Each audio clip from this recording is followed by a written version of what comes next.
We have no qualifying offers, which means AC Green truly is an unrestricted free agent, and there's nothing we can do to get him back.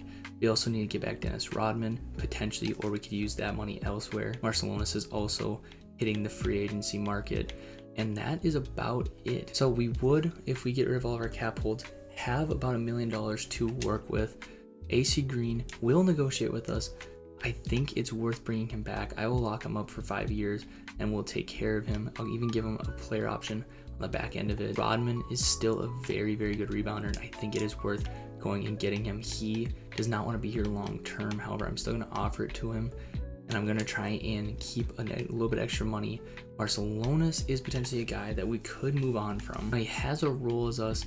He's not a shooter whatsoever, and I think it is time to move on from him. Even though he is a good shooter, he has B+ shooting, I think it's time to go get a different shooter for our backup shooting guard. And so I'm going to cut ties with Marcelonis as of now. And so I am going to be renouncing the rights to Marcelonis just to make sure we have the money to make it work, and we are over the cap space.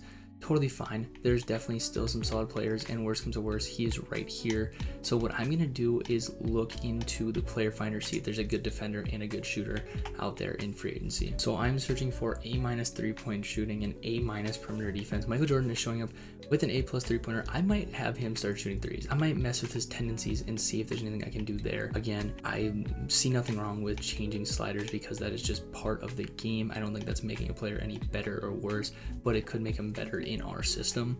George McCloud is looking like a guy that could work for us, but he does not want the minimum either, which kind of blows that up. So again, I mean, it might be Marcelonis is the guy that we go get, but I mean, I would love to go add a solid shooter and a solid defender all in one player to be Jordan's backup.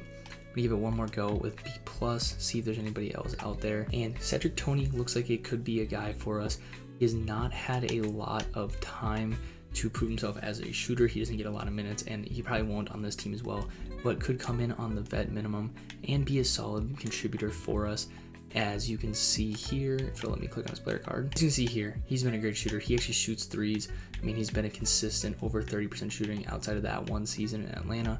Journeyman guy that's going to come in for the vet minimum for 2 years, and he's going to join our squad. And that's our first signing that is outside of the franchise in 3 years since we brought in Derek Harper and Dennis Rodman. That could be potentially part of the reason.